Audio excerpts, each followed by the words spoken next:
Hello everyone, welcome back to my channel and I hope you all are doing well. Today I wanted to sit down and do a video discussing my experience with Uber Eats as well as Instacart. My first month's earnings averaged around $900.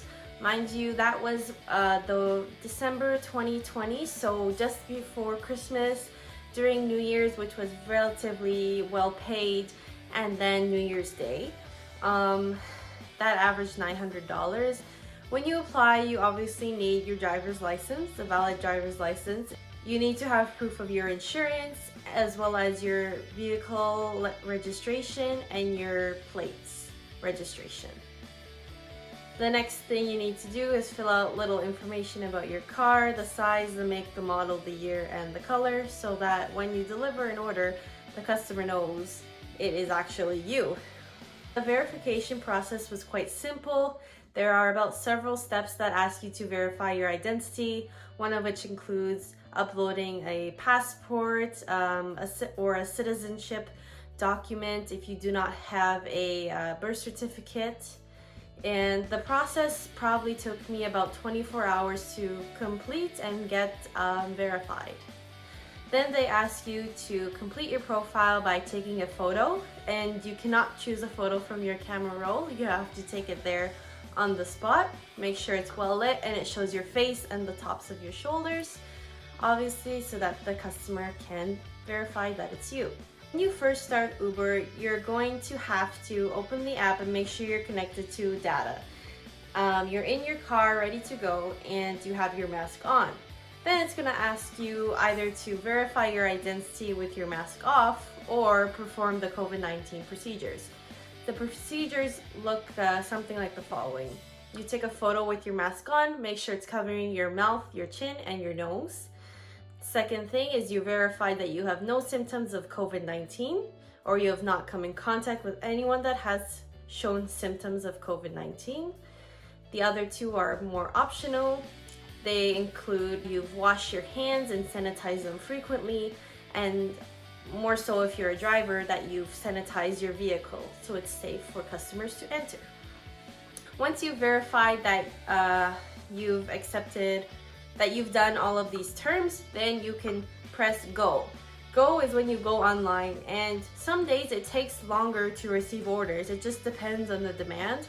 You'll get an Uber request on your phone. If you have a smartwatch, it'll also show up there as well. You tap to view and you'll see a little box and it says how much you're gonna get paid. So the base rate is usually $3 if it's a trip that's relatively close, within 5 kilometers.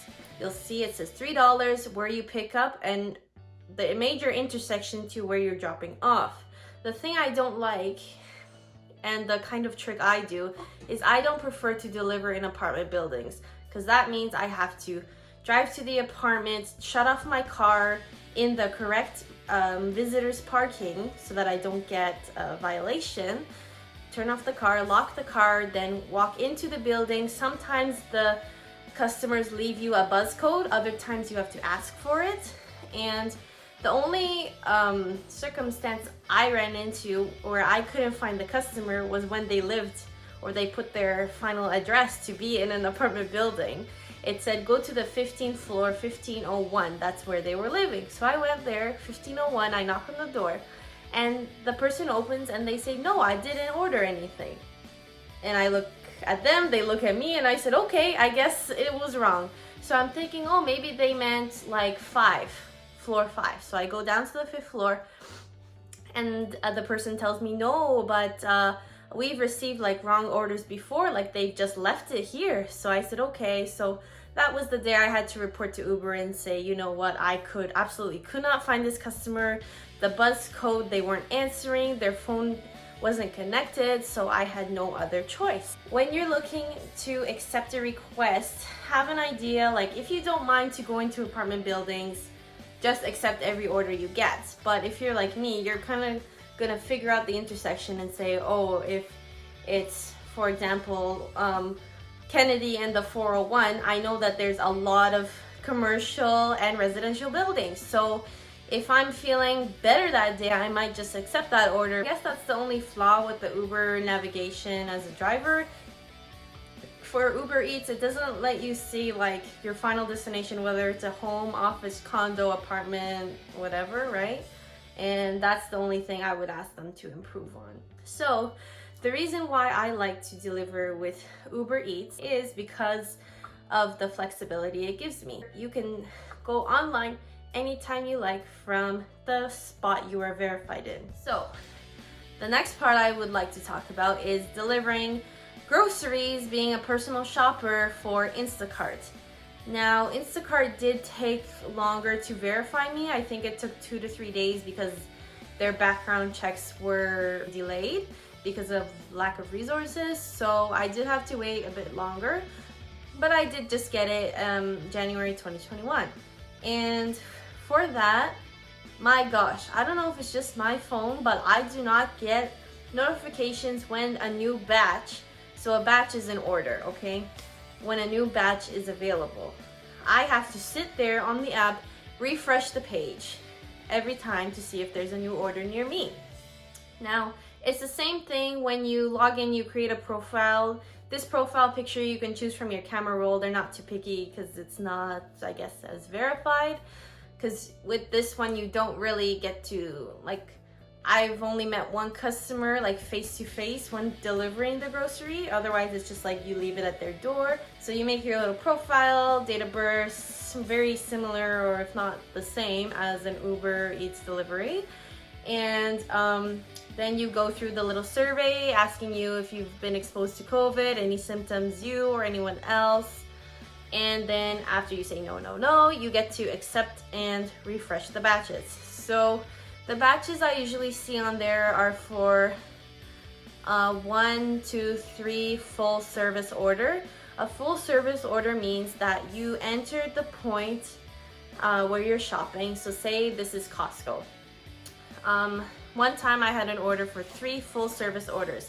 So that means you're driving to the Costco, you're shopping for the clients, and you're delivering the client's groceries to their home. That's a full service order.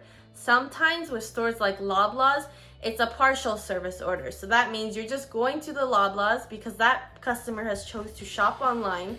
The Loblaws employees package it and you're just making a delivery. That's why it's partial. That's why it's half the payment that you'll receive in the end. I do my full 3 full service orders from Costco. In the app, it'll show the client's membership card and you can show it to the front door employee if they ask. Usually I just walk in because I can't check out if I don't have that card anyway. So in the app, it's gonna show you how many items, if there are any like duplicates, like if the customer wants 2 of something, 3 of something.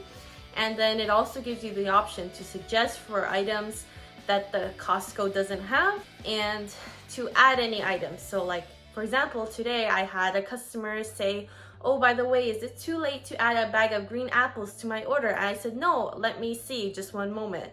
And I asked the employees, I said, do you have any green apples? Because I couldn't see any. And she said, no, unfortunately, we only have these red ones. So I still went back to the customer and I said, unfortunately, they don't have any green apples. Would you like some red ones instead? And I showed her a picture and she went ahead and agreed and accepted that. The thing with Instacart is they show you how much you're getting paid. So it can say full service order, it's gonna be $30, okay?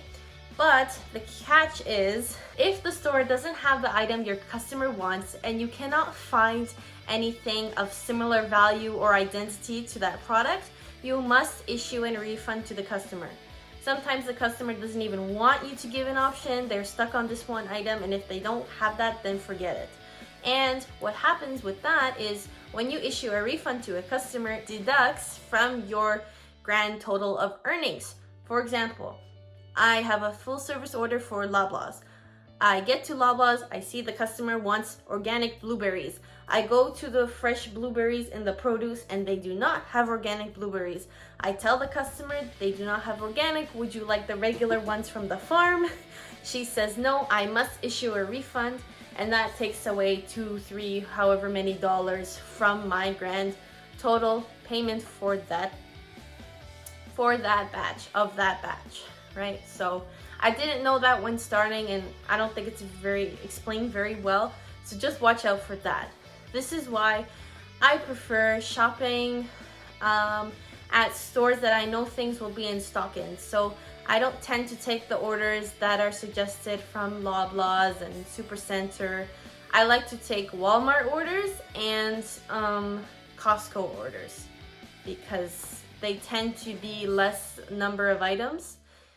And the good thing about Instacart is it shows you which items the customer wants to buy before you accept the order, right?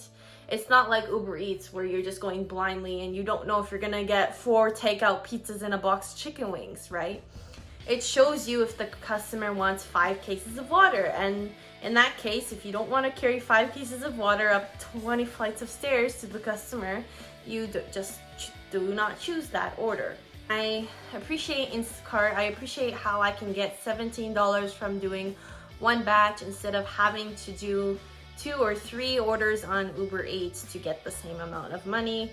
And like I said, I prefer to do Costco batches because they usually have things in stock. Some days, like, it's usually the produce that they won't have, so they won't have grapes or strawberries or some other produce, but otherwise they're generally very good for Instacart. That's basically it. Now we've come to the overall comparison. Which do I like better? Which do I recommend? I will leave both in my description, both referral links, because you do get a bonus if you sign up under me. Thank you. But bottom line, it's hard to choose, but I still think I prefer Uber Eats delivery. And I say this because it is more flexible. You can do it day or night, anytime. I believe that the tips you could potentially receive are better than the Instacart orders. I think Instacart is something you just do Friday, Saturday, Sunday, the best days when people are actually buying groceries in your area.